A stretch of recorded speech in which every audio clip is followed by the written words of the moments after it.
ajudar com esses elementos, mas acho também que a questão dos brinquedos, que brinquedos a gente compra para os nossos meninos, para as nossas meninas?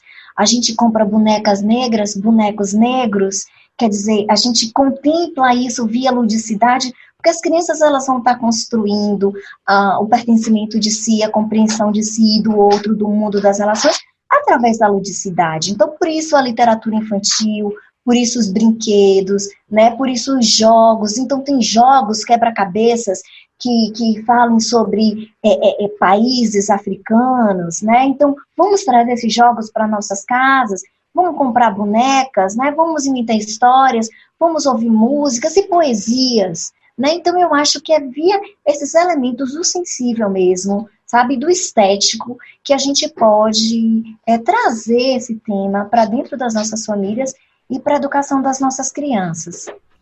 Os caminhos apresentados por Flávia para construir direção no sentido de uma educação antirracista é muito importante, sobretudo porque ela invoca os elementos do sensível, destacando um lugar importante para a ludicidade. Em nosso 8º episódio, que se chamava Brincadeira é Coisa Séria, discutimos muito a importância da ludicidade para as crianças e destacamos que o lúdico precisa ser contemplado quando falamos da educação de crianças pequenas. Naquele episódio, entre outras coisas, destacamos que brincar é a ação principal do cotidiano infantil, reforçando que nessa experiência é possível a criança tomar decisões, interagir, criar, expressar emoções, relaxar, explorar a imaginação, cultivar momentos de prazer, desenvolver habilidades e linguagens, conhecer a si própria, usar as capacidades do seu corpo através dos sentidos, lidar com problemas e desafios do cotidiano e entender a sua relação com as outras pessoas. Certamente, brincando, explorando, imaginando e criando, as crianças podem sim construir elementos sobre as questões raciais que envolvem o seu mundo, podendo questioná-las e compreendê-las. Mas como inserir esse lúdico numa educação antirracista? Foi então que Flávia nos disse: quando for trazendo para as nossas crianças essa perspectiva de educação antirracista, a gente possa contemplar via esse elemento lúdico, né, esse acesso da negritude no cotidiano dos pequenos, com brinquedos, com músicas, com histórias, porque a gente vai povoar essas crianças de outros imaginários, de imaginários positivos e afirmativos em torno da população negra, porque mais do que dizer, a gente precisa fazer junto às crianças e os bebês.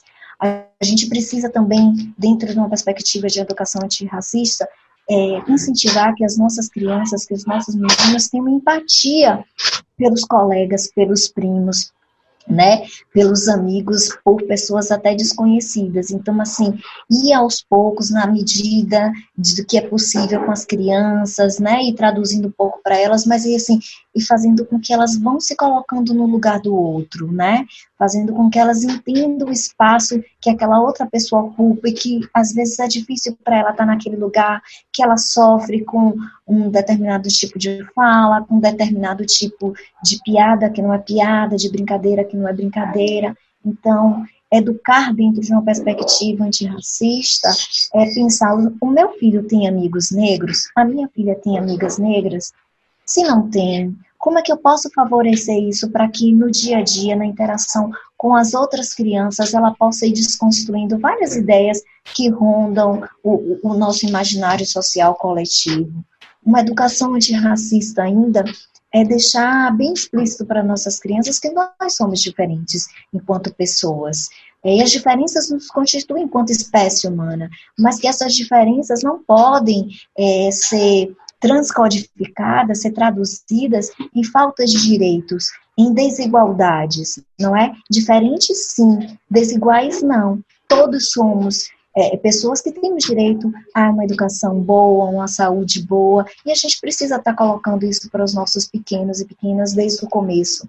Uma educação antirracista precisa fazer com que as crianças não negras, as crianças brancas, elas vejam um colega, vejam um primo, vejam alguém do prédio que moram, como uma pessoa um menino, uma menina, um colega, um amigo que é negra, sim, que é visto diferente, que essa criança ela sofre, além das questões próprias da infância, que cada criança vai passar, né, as suas delicadezas da infância, mas que a criança negra ela passa por um desafio a mais, que é viver numa sociedade racista e que ela sofre com isso, que a gente precisa ensinar os nossos meninos e meninas brancas até esse olhar empático, né, solidário com as crianças não negras.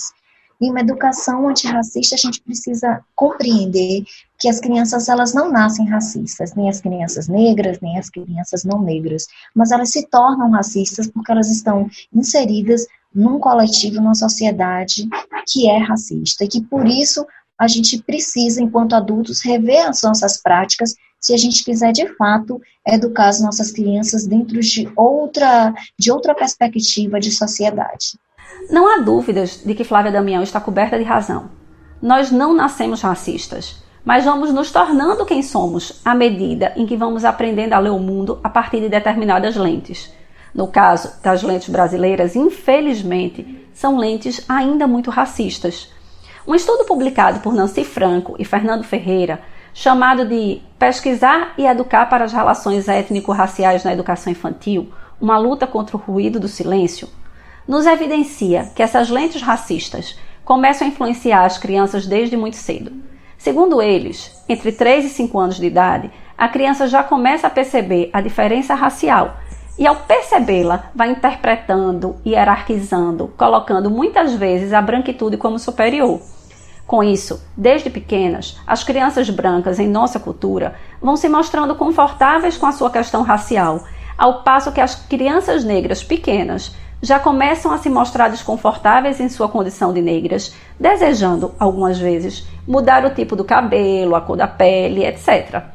É justamente por isso que a Flávia Damião tem um peso tão importante para pensarmos a educação parental, levando-nos a pensar que as questões raciais precisam sim vir no centro do nosso debate, porque envolvem diretamente o aspecto da identidade das nossas crianças, independentemente de suas origens étnicas. Ana Helena, então, nos apresenta um relato muito sensível sobre a possibilidade de educarmos os olhos e de como uma criança educada nessa perspectiva antirracista pode ver o mundo de uma maneira diferente. Eu vou te trazer uma fala de um amigo, não é um relato meu, não. Mas para mim me marcou muito, assim, para mim foi muito bonito. E eu acho que talvez esse relato dele seja isso, né? Não sei exatamente, mas isso me marcou bastante. A gente estava... ele é um grande amigo, assim, desde que eu cheguei em São Paulo. A gente trabalhou junto em comunidade quilombola, enfim, também é um africanista, também estudioso das relações étnico-raciais.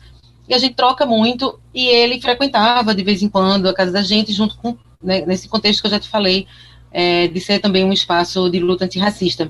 E aí a gente passou um tempo afastado, passou alguns anos, eu diria acho que 2, 3 anos, sem se ver. E aí eu mudei de casa e ele foi visitar a gente. Aí ele chegou, a gente estava tomando café, Luana chegou, falou com ele, ainda meio tímida, porque como né, 2, 3 anos na vida de uma criança é muito, né?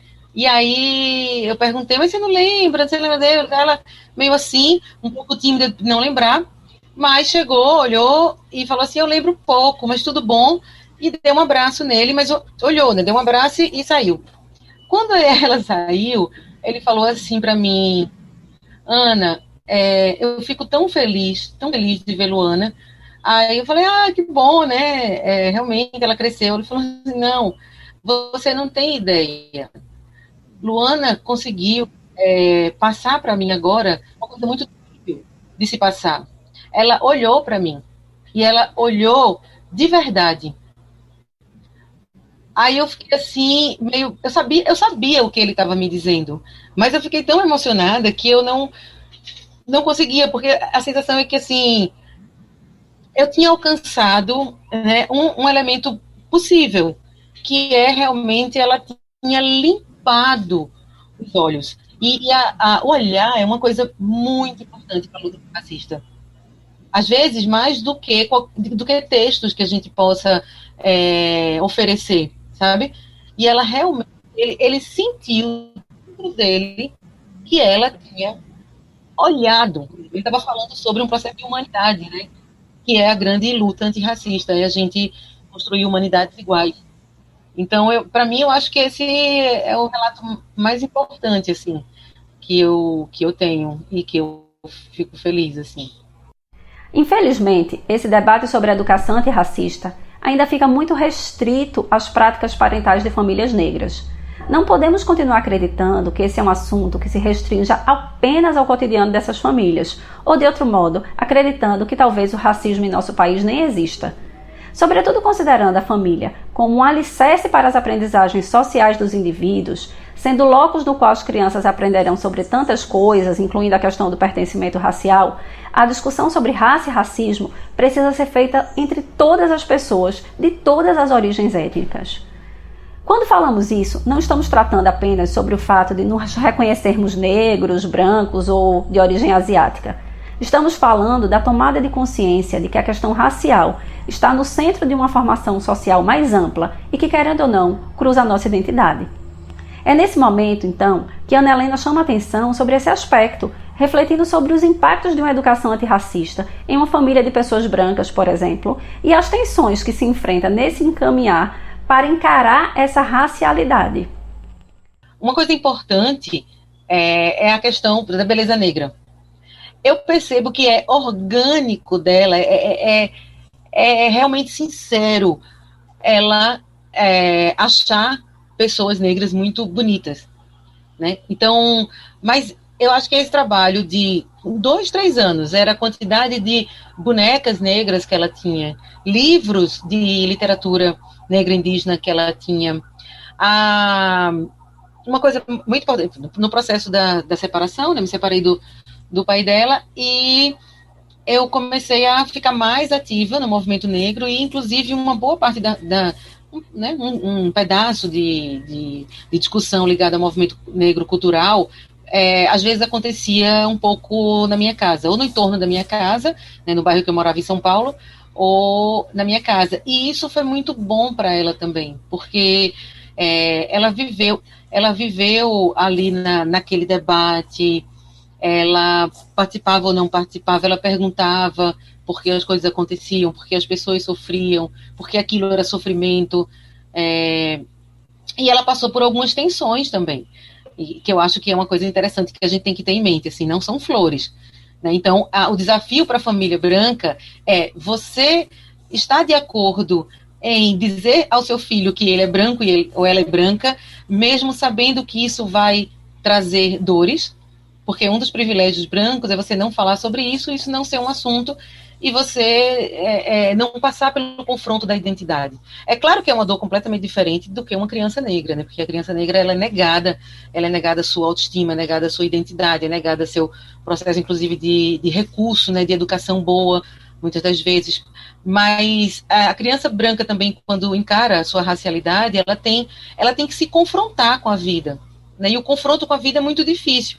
Por exemplo, tem um exemplo dela muito pequena, a gente estava indo para uma comunidade quilombola com um professor que trabalhava comigo, então estava eu e ele na frente, e Luana e a filha dele atrás, que era da mesma idade, tinha mais ou menos 4 anos, entre acho 4 e 5 anos. Elas estavam brincando, e aí de alguma forma a brincadeira não fez mais sentido para a filha do professor que estava comigo, e ela falou assim, não quero mais brincar. Aí Luana, vamos, enfim, ficou aquela tensão, começaram a brigar, não quero mais, eu quero. E aí a filha dele falou, eu não vou mais brincar com você, porque você não é da minha cor. E aí ela ficou assim, tipo, o que tem a ver, né? Não tem nada a ver isso na brincadeira.